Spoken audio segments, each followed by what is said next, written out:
কেমন করে আমরা ইত্তেবা করব? হাদিসে পাকের মধ্যে ব্যাখ্যা বিশ্লেষণ করেন।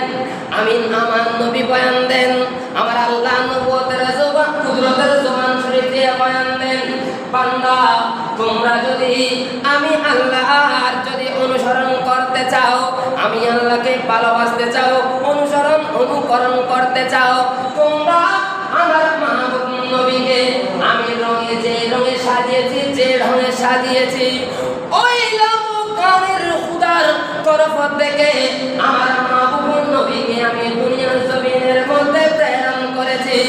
বান্দারে তোমরা আমার মাহবুব নবীর আকারে যদি অনুসরণ তোমরা করতে পারো, আমি আল্লাহ দিলাম তোমরা